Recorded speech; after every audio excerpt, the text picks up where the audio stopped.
bad woman like Makima is a rare sight in the history of anime. She is one in 1,000 years, yet a lot of people want to be her dogs. Today, we'll analyze this inhuman devil from a lunatic's pen by looking at 3 things: her ability, motives, and emotions. First, Makima is the controlled devil. The only thing that sets her apart from humans is her eyes. That's why when she uses her power, she has others cover their eyes. She isn't afraid of them seeing her contracted devil, but rather that no devil will appear when she uses her power. This would expose her identity. Literally, Makima's power is control. She can control anyone, but the prerequisite is that the controlled person must be someone she subjectively considers inferior. But this doesn't mean she is invincible.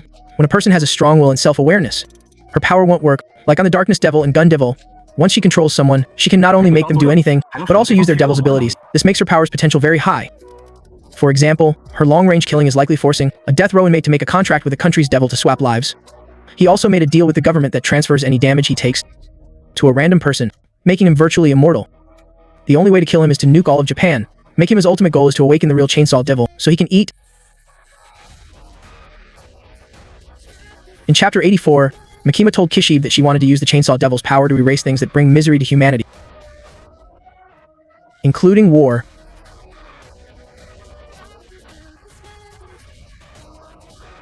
death, and even herself. This is why America would sacrifice a year of its citizens' lives to have the Gun Devil kill Makima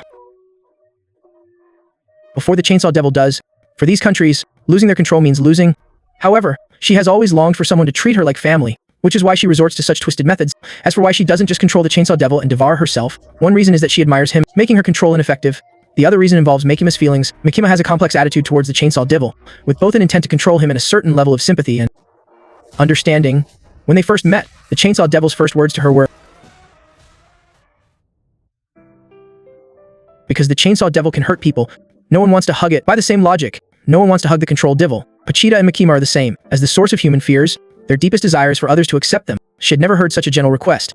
Makima could no longer see Denji as inferior, so she couldn't control him. Her feelings for him were a complex mix of her desire to control the Chainsaw Devil. She envied him, desired him, and wanted to possess him, but she was too lonely, too twisted.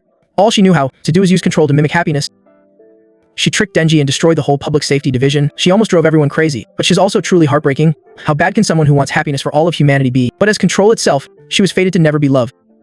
She couldn't love either. She was the strongest being in this world, yet also the loneliest. In the end, she died at the hands of the boy who loved her most. She couldn't control him, or even possess him. She wasn't even worthy of his hatred. The above content is based on my subjective opinion, but as a fan of the show, I really love crazy beauties like Makima. If you have any thoughts, feel free to discuss them in the comments. Impanda, an anime commentator who talks nonsense.